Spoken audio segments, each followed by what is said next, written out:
any military person, don't care who he is, when he goes into a combat situation, better daggone sight be scared. If not, there's something wrong with your head, that's all. And he said, if you want to live to come back, this is going to help you. Maybe half of you won't be coming back alive anyway, if you come back at all. Yeah, I was born in at Burke, in Virginia, not too far from where we are right now. September the 16th, 1923. My name, my given name was Delbert E. Sheads. I'm known across the state of Virginia by Bill. Grew up on a small farm that my grandfather Dooley, my mother's father, had right on Guinea Road, right here near Fairfax and Burke. Following high school, I graduated in 1941. I joined the Fairfax Volunteer Fire Department and was a volunteer fireman. Uncle Sam was pointing at me, if you want you. So I went in, I went to the courthouse, was signed up, told me to come back 5:30 on 2 days later, I think it was. We loaded on 3 Greyhound buses and went to Charlottesville. We ended up in Texas about 7 days on that train. And then we started into training. I was put into the 113th Armored Cavalry, and that's our shoulder patch. I was a wildcat with muscles, and he found out that I was pretty rough as a cut nail, and I could do anything that they wanted to dish out. I drove every vehicle that they had down there, including tanks, armored cars, jeeps, trucks, 6x, motorcycles, everything. We were there for about 8 months in training at Hood. I had a month and a half, maybe 6 weeks, that I was sent to a specialized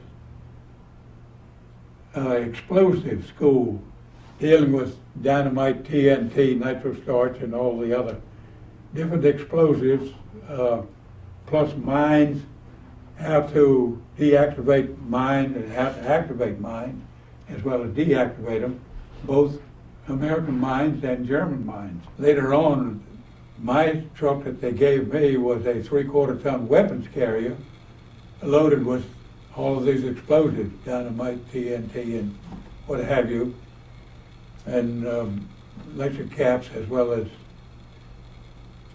other kind of caps and primer cord and stuff.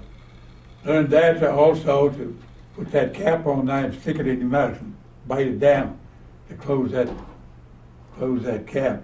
The first one that I was a little nervous about, I guess, sticking that cap in my mouth and bite it. But anyway, that was part of the deal. And I recall President Roosevelt made his speech, and he said, "I don't like war." You know, he was from New York, and he used, "I don't like war. My wife Eleanor don't like war. And my sons Franklin and James don't like war." At that moment he said, "But we shall have war." And that's the part that kind of shook me up, because I was thinking, are they coming this way? And I had a shotgun. And I said, I had my shotgun loaded and sitting there in the corner for some reason, other than the fact that that's all I could think as a kid, that they must be going to come here. So I was getting ready. I got a 10-day furlough from Texas. Dot and I, who became my wife, we had been high school sweethearts and were around together all the time. We had decided that we would get married. First thing we had to do was get a blood test. So we had to go to Falls Church for that. We got that on a Friday. Then it was Saturday. My wife wanted to go to dress shop in Alexandria, and we came back, but we needed a marriage license. Well, the courthouse was closed on Saturday, So my dad, and also her dad, knew Tom Chapman, the clerk of the court, real well. And my dad, Roy, my dad, called Tom, and he said, of course, I'll come up and unlock the courthouse and give you a marriage license. Now, this was Saturday, and everything closed. Tom came up and gave us a marriage license. I never forgot that. And I told him about it when I came back out of the service. I thanked him so much. After that, and I had to go back to Texas, and that's where we loaded on the train, went to Boston. We loaded on those ships, and they were converted freighters. And crossed the North Atlantic in January of 1943, just like this. If you could hold on and get to the back, you could see the screws out of the water half of the way. I always said it's only 1,800 to 2,000 miles to England across there, and we must have been 4,000 by this, up and down, up and down. Everybody's sick. We landed at Glasgow, the Firth of Clyde, at Glasgow, Scotland. There unloaded onto train. Finally ended up at a place called Lobscombe Corner. And our old First Sergeant, Perry, somewhere on this post, he said there are two new 3/4-ton trucks. Go find them and bring one back. I got back, and CP, I said, there you are, Sergeant. He said, go pick up these supplies. And I said, where are they? He said, well, read it. It says there, Exeter. Where is it, you know? I don't know where in the hell it is. I came here the same time you did. Go find that place. So I get in the old truck. I go out there, and there was a lineman standing there, an Englishman, soldier. And I said, do you know where Exeter is? No, I said, I don't know. He said, but I think it's going to be down towards Salisbury.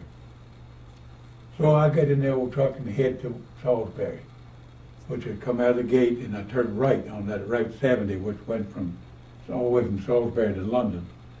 And so I go down there, I get into Salisbury, and there was another British soldier. And I pulled up beside him, I said, do you know where this place is called Exeter? E-X-T-E-R? He said, I don't really know. He said, but I've heard the name of that place. And I think he said, if you just take that left fork there and keep going.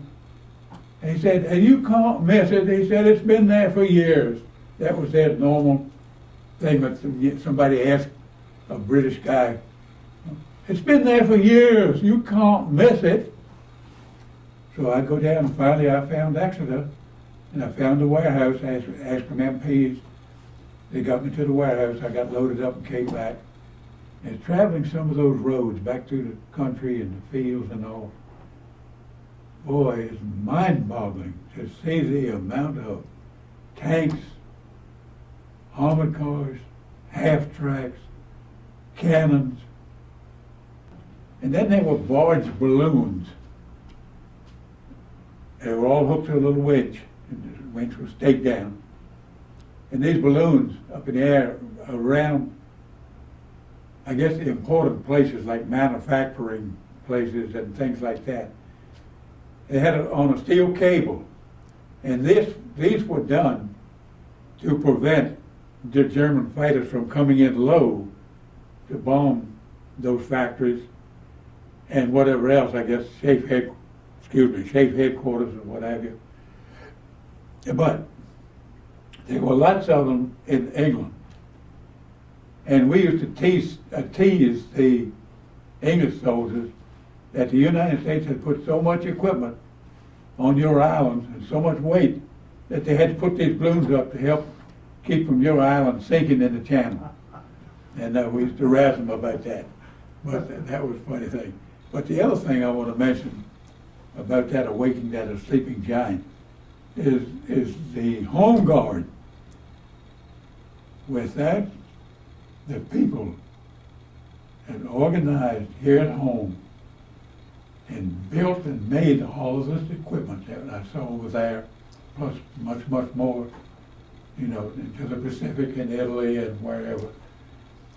But it was mind-boggling to me to think that from 1942 up to where we were when we made the Normandy landings, that the United States was able to build up the manpower, the equipment, and everything else. So we can talk about the military being the awakening of a sleeping giant, but we've also got to include the home people that was awakened also, because without that, it would never have happened. That later in the afternoon of June the 6th, most hostilities had ceased along the beach. A lot of firing, we could hear it. And a lot of, I guess, tank warfare going on back over the hill. A Navy launch pulled up alongside of our LST, and there were 12 of us that went down and got into that and went to the beach. But Major Timmons was leading the group. We went on shore, and I never really knew what for.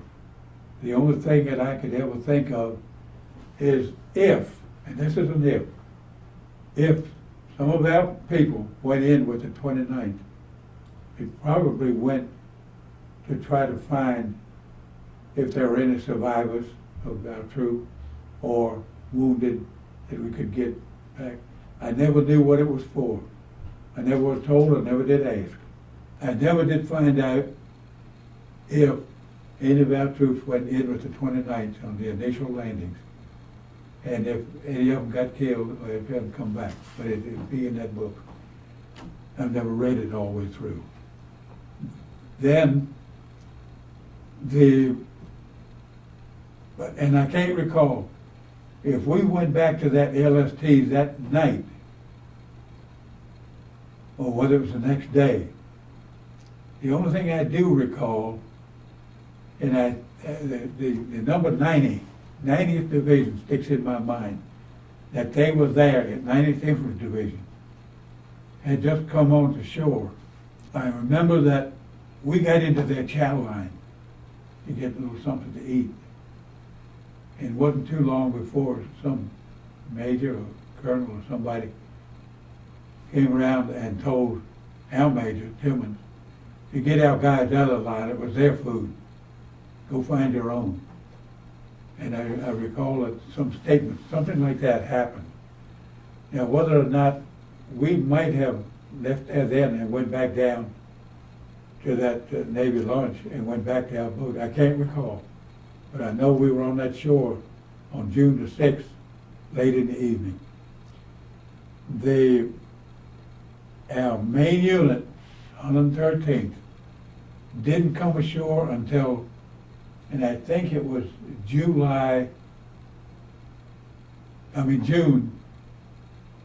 the 22nd. I do recall one thing that happened there. General Bradley, he came ashore. I happened to be up on the hill, that old big square house I told you about, in that road up there. And here came the Jeep down the road with it, 4 stars on it. At that time he had 4 stars on a little thing fastened to the bumper, and drove up and got out. And I was about, I guess, 30 feet from it, as far as we that front door. And I don't know what we were doing, just waiting. But anyway, there'd been some shelling there that day. The general got out and walked over and talked with some other ranking officers. And I'm not certain if our colonel, regimental commander, Colonel Bill, was there. He could have been. I don't know. But all of a sudden here came whistling in, a couple of shells hitting the road. All of us went down in the ditch. But General Bradley, he went right down in this ditch, and when he got up, his nose was bleeding a little bit. He had scrubbed his nose in the dirt, trying to get down as low as he could. But I never did forget that, because General Bradley, he had a nose, I guess, as big as mine. But he got down, when he fell down in that ditch, he skinned his nose. But anyway, that was a little incident that happened there. To give you an idea about the gentleman that Colonel Biddle was, just a little story. When we crossed the Seine, he was coming around the north side of Paris, a place called, forget. Anyway, and then all the girls there in the road and jumping on the equipment and kissing the guys and carrying on. And they wanted to have a street dance that night. Right here in this intersection, we can have a street dance. We got music. These women were telling all of us that. So we pulled on down and went into a field about 2 city blocks down, and to a bivouac for that night. And the guys came to me. They wanted to. Let's see. I was a sergeant then. He came and said, "We would like to go up and for a street dance up in this intersection." And I said, I can't approve that, but let me go to the first sergeant. And I went to Perry and, no, I ain't nobody going out of here tonight. So I went to the lieutenant. The lieutenant said, no. Sergeant said, better not do that. I didn't see anything wrong with it. These guys are only going to be, like I said, a couple hundred yards from us, if for some reason we had to move or whatever, and go up there and have some fun. They built morale. Wasn't long before here came Colonel's Jeep in the gate. An old field, there was a fence around it. So he got sat down over there on the chair that they carried with him, and Cotanche had fixed the dinner, something to eat, some warm dinner. Took it on this plate and set it down, and Colonel was sitting there eating. And I thought, I'm going to ask him. I know I'm going above everybody. I went over, Colonel, Sergeant Sheads. I said, our men have had a pretty rough time from Normandy to here. The girls all up here in the intersection, they would like to have a dance. I think it would really help to improve the morale of our troops. He said, well, how long would this be or something? I said, I would tell them 9 o'clock, be back in here. He said, you know, Sergeant, I don't see a thing in the world wrong with that. Let them do it. So I went back and passed the word. Old Perry and First Sergeant, he raised all kinds of devil. I told you and so and so and so. I said, that's all right, Perry, don't worry about it. The guys are going up and have some fun. So anyway, that was just a little story that happened there. I think, and because of our commander, Colonel William Biddle, was a strategist. He knew what he was doing. Simpson of the 9th Army, commander of the 9th Army, which we were attached to then. He attached a couple of troops of the 29th Infantry Division to our unit, a headquarters group of the 113th. He attached a couple of companies of the 801st Tank Destroyer Battalion to us. He attached an artillery of 105s, whatever they go by, companies and whatever, to us. And they attached an air liaison as well as an artillery liaison to the 113th. And that made a pretty formidable force there. They was what we already had. And that way, when we hit Belgium, we were hitting the Holland border in about 2 days. I mean, we were moving. Any Krauts, any Heiners, or whatever they want to call them, got in our way, knocked them out and ran over them and kept moving. and we went across Belgium in no time, into Holland. Here we went to Sittard, Holland, a fair-sized little city, maybe as big as Fairfax is now. And there we were held up for, I guess, a good month, because this is the Siegfried line coming around here. And Germany had the Siegfried line all the way from southern Germany clear on up to the Baltic Sea. And we always just called it waiting to cut the Siegfried line. And what that amounted to was getting a lot of the engineers in there loaded with dirt, dump trucks, because of the Siegfried line. I have pictures here of what it looks like. But all the concrete things up like this, some high and some low. A lot of steel, railroad railings all welded together, and pillboxes. Some of the concrete in those pillboxes was thick as from here to that wall, 8 to 10 feet thick. But they had to, Germany had it set up there that whoever came, United States or whoever came in here was not going to cross that Siegfried line. But they found out different. And they brought a bunch of 155 rifles up there, and that's big guns.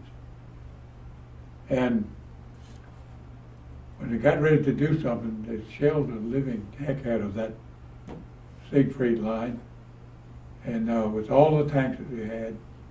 And I recall that when everything got going and taken care of, most of the German small stuff over here, the engineer trucks were backing up and dumping dirt. They had a little bulldozer there pushing it up and made a road right over top of that Siegfried line. And that's where a lot of that troops crossed right there.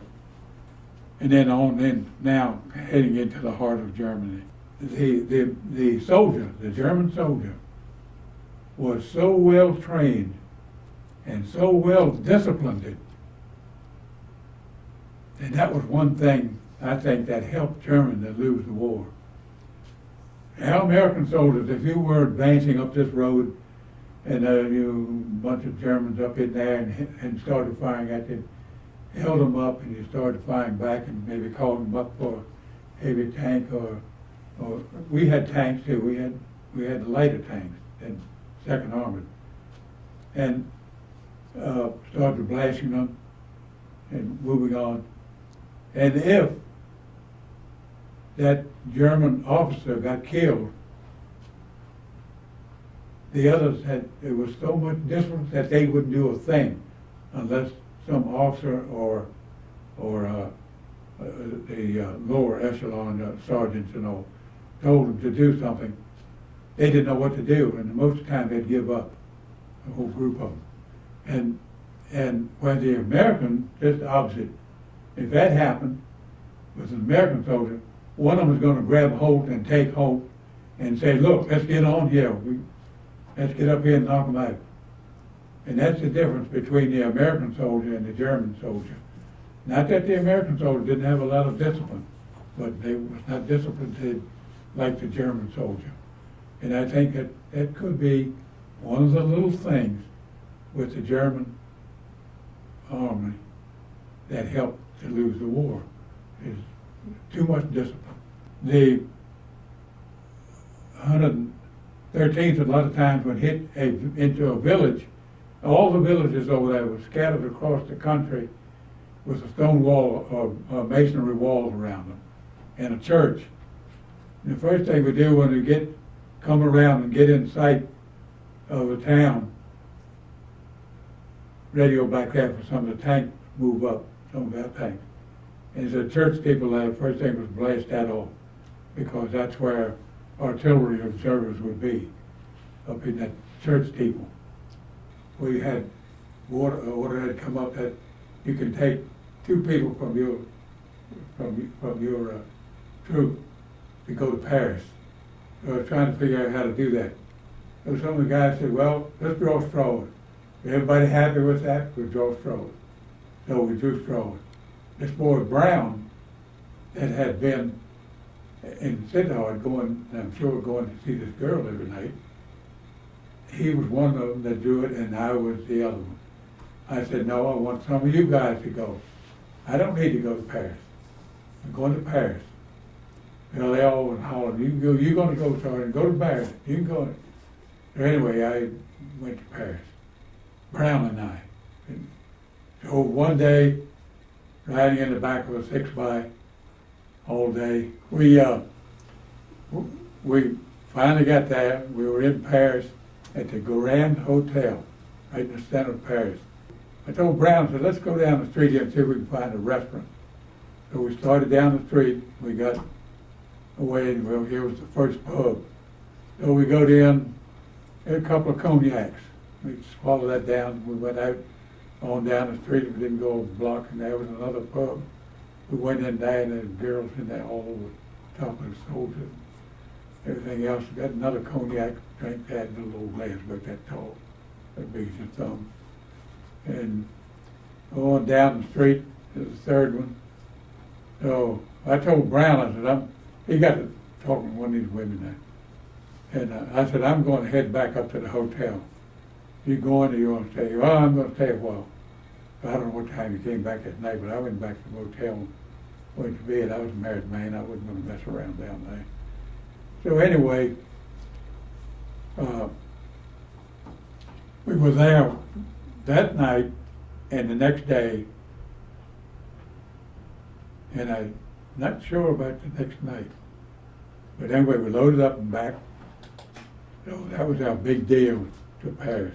What they were doing was shelling this dirt road. Every time a vehicle come by, dust go up, and then next thing, here came shells. Boom, boom, boom, blowing that road apart. And finally, one of the troops came in, had a German prisoner from up at one of these villages in that area. It was a 17th German Panzer Grenadier something, but that was one of Hitler's elite groups that people were up against up there. When they brought this back down there, and this captain there, he said, she said, take this prisoner to the MP camp down that road right there. And I thought, my God, I got to go down that road. Anyway, all of our vehicles had a steel bar about that big, welded to the bumper and braced up. It went up about 6 feet, and it was hooked to, like, cut out like this, because the Germans would stretch wire, small, like piano wire, across the road from tree to tree. And if you didn't have that, you could go down the road and all of a sudden the wire catch you in the neck and cut your head off. So they had welded these steel rods up there with that notch in it that if it caught a wire, it would come up in there and cut in two. So anyway, I put this crowd up on the hood. I said, get up on that and hold on, in German. I couldn't speak German, he couldn't understand English. But anyway, I made him get up on that, step up on that bumper, get straddle that hood, hold on. And I took off down that road, and the dust started coming up, the shells started falling behind me. And I kept my foot on the accelerator, and down there I went. Finally got down about a mile or two, and there was this big sign of MP. So I pulled in there, and the guy said, yeah, we take prisoners here. So I said, how do I know that, how's my commanding officer going to know? I'm going to give you a receipt. So he grabbed up a book and wrote up something that I had on the 13th, so on, that took off my bumper, that had delivered a prisoner. And so I grabbed that, stuck it in my pocket, and back up that ship road like this, missing those holes, shell holes. I came back that road, and I got up there, and this captain was still up there. And I told him, I said, this is dangerous as the devil for anybody running up and down that road. There has got to be an auxiliary observer here, an artillery observer here somewhere. I got looking around, and this place apparently had a forest fire through there to our south some years back, and there was a growth there about 10, 12 feet tall, like occasionally one tree a little bit taller, but back in there, about a city block or more, maybe 2 city blocks, was one great big tree. Now, this being July, it was all leaf day. I told the captain, I said, would you mind stepping over here, sir, just a minute? I said, you see that big tree over there? I said, I bet there's an German artillery observer in that tree. I said, can't you get your tank, swing around here and throw a couple of high velocity, high explosive shells in there? And he did. There was no more shelling on that road. There was a German, whatever happened with him, but he was either blown apart or killed and fell down and rotted away in the woods. And here we were, Germans on the other side, over on open ground over there. And along the way somewhere, we had found field glasses. The darn things were that big and about that long. And they sat on a tripod, 3-legged tripod, like that. And I mean, you could see a gnat on a church steeple a mile away was that thing, you know. All of a sudden I was looking, and here came a whole company of Germans marching in formation, doing the goose step, came out of the woods up there, and that back up behind where these fields were, coming down that hill towards us with a goose step, all in formation. I hollered down at whatever his name was, come on up here, quick, quick. Got him up there. I said, sit down and look over there. And he said, I never thought there'd be such a thing as this.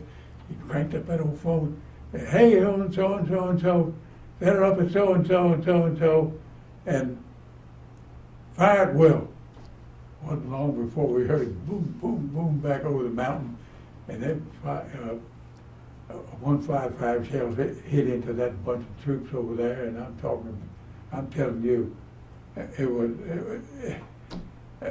it was almost heartbreaking to see men killed like that, but that was the way it was with war. You kill or get killed. But anyway, they tore that column, those shells tore that column apart, arms, legs, bodies flying in the air. Because I was standing then with a regular pair of binoculars watching, and he was watching with the big ones. And did that. I had a corporal by the name of Joe Mack, a heck of a nice guy from Carbondale, Pennsylvania, up in the coal mine, hard coal mine region. And Joe was my corporal who got killed. Joe got killed at Tournai, Belgium. He was a staff sergeant then. He was leading his squad down the street in Tournai. Had his men hold up a little bit till he reconnoitered a little bit, and he went over and he looked around this building down the wide street. And while he was doing that, he got one right through here. Killed him right there. And almost cried. But anyway, it was war. Joe was a great guy.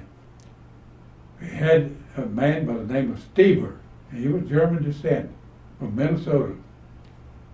Steber wasn't afraid of hell itself. Steber was a sergeant. Steber, we're on the Royal River now, and the water's still up some. They had engineers brought a rubber boat up there, a flat bottom rubber boat. You can see pictures of them out in Colorado and stuff coming down, big old rubber boat. Everybody synchronize your watch, the last thing. Everybody sync right to the second. Go across the river, had rubber paddles, go across the river to the German side, and the boat then would come back. We had to go down the river a couple of city blocks to meet the boat when it came back because of the current that was carrying it down the river as it came across and also going back. Steber didn't get back to the boat in time. He got involved with something that he thought was important, trying to find out something, and he could hear Germans talking up the hill there. Steber told me the story. He said, I pushed back up under the brush and the honeysuckles all along that riverbank, and I stayed right there. He said, during the day, the Germans were coming down that hill. He said, I could peep out there and see up there. The Germans coming down the hill and come around in a path, which they had alongside this river. He said it was close enough that I could reach out and grab one of them by the foot, by the leg. And he said, and I was listening to him talking because he knew German. And more than likely, he was able to when he finally got back. But the next night when the boat went over, he knew about where it was going to be landing because he'd been over there a time or two. His name had been drawn out of the pot. And Stever was able to slide around through the underbrush and the honeysuckles and all and get back over, but he didn't know the password. He got back over there, he lay there and he couldn't do it too loud, but he kept on till finally he got down there on his knees and crawled away and said, I'm sorry, Stever, that I left the boat last night. Oh, get him in the boat. And then finally all the others got back and the boat left. Stever had to go to headquarters, back at group headquarters. And I think I don't recall if he ever told me anything about it, but I'm sure he might have picked up some information of these Germans talking as they walked along that path. I could say this, that back then we were farmers, sawmilling, all sorts of factory workers. A lot of, from our Fairfax County here, of course, were in federal government, but we were an entirely different group. We could live off of the land, and it was because of the frugality. People lived very frugal. I mean, they could go out in their garden and pick some vegetables and cook them for their dinners. So they could go out in the pear tree and the apple trees and get pears and apples and everything else. So we were country people. Whether it's the greatest generation or not, and that's what he called it. I don't know. There were other generations. There was a civil war that killed, thousands and thousands of people that went out to fight, and some didn't have to. Most of them just went and joined up. But anyway, what is the greatest generation? And maybe the greatest generation hasn't come yet either. What's down the road, we don't know. It's one of the best things ever happened in my life. One of the best things. Married my wife, Dot, and there for 69 years of love and affection. That was really, I guess, I could say my best thing. This happened to be next. Because it taught me a lot. And that's it.